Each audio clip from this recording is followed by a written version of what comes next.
বন্ধুরা, আমি নীলাশা চলে আসলাম আবার একটি নতুন ব্লগ নিয়ে। তো আজকে আমাদের পিকনিক আছে, তাই জন্য পিকনিকে কি কি করছি আজকে সেটাই তোমাদের সাথে শেয়ার করব। তাহলে তোমরা দেখতে থাকো, আর ভালো লাগলে আমার চ্যানেলটাকে সাবস্ক্রাইব করে দিও। ঠিক আছে, পিকনিকের পর দেখা হচ্ছে তোমাদের সঙ্গে। তো কড়াইয়ে ডিম সিদ্ধ হচ্ছে, তারপর তাতে দিয়ে দেওয়া হলো আলু, তারপরে কিছুটা পরিমাণ জলটা কমে গিয়েছিল ওই জন্য। দেখতেই পাচ্ছ সবাই পিকনিকে।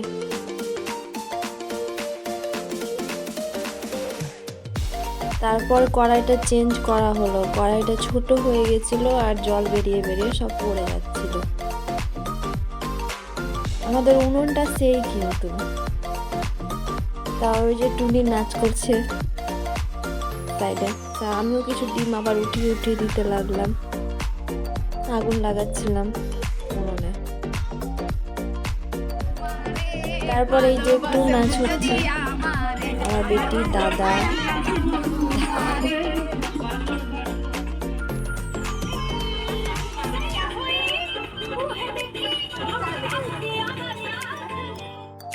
তারপরে এই যে ডিম আলু আবার এইদিকে ভিডিও করতে লাগলাম, প্রায় মানে ফুটে শেষ, ডিমগুলো হয়ে গেছে তাই তুলে নিয়েছি, আলু বাকি আছে একটু সেদ্ধ হতে।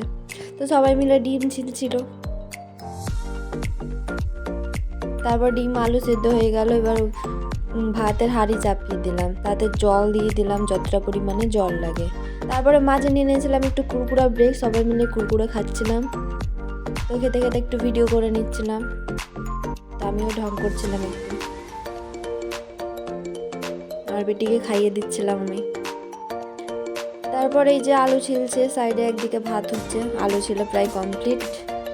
তারপরে সবাই মিলে একটু আগুন পোয়ে নিচ্ছিলাম, আমার বেটিকে দেখতে পাচ্ছ কিরকম দুষ্টুমি করছে।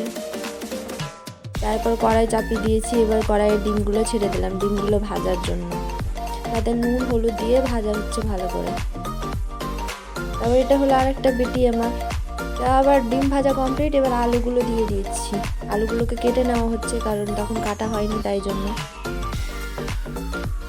তো আলুও ভাজা প্রায় কমপ্লিট শেষের দিকে। তারপরে কড়াই, আবার সেই কড়াইয়ে তেল দিয়ে দিলাম, মশলা ভাজা হবে তাই জন্য মশলাটাকে ভালো করে কষিয়ে নিচ্ছি। তো মশলা কষানো চলছে, মশলা কষানো প্রায় শেষের দিকে, তাই জন্য তাতে যেগুলো আলুগুলো ছিল সেই আলুগুলো দিয়ে দিলাম। এবার আলু সহ মশলা ভাজা হবে তাই জন্য।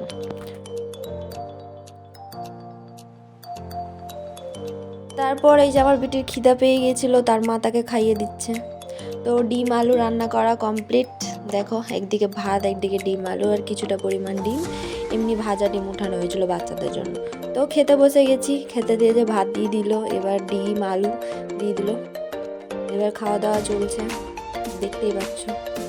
তো আজকের ব্লগটা তোমাদের কেমন লাগলো নিশ্চয়ই সবাই কমেন্ট করে জানাতে ভুলো না। তো দেখা হচ্ছে পরের ব্লগে।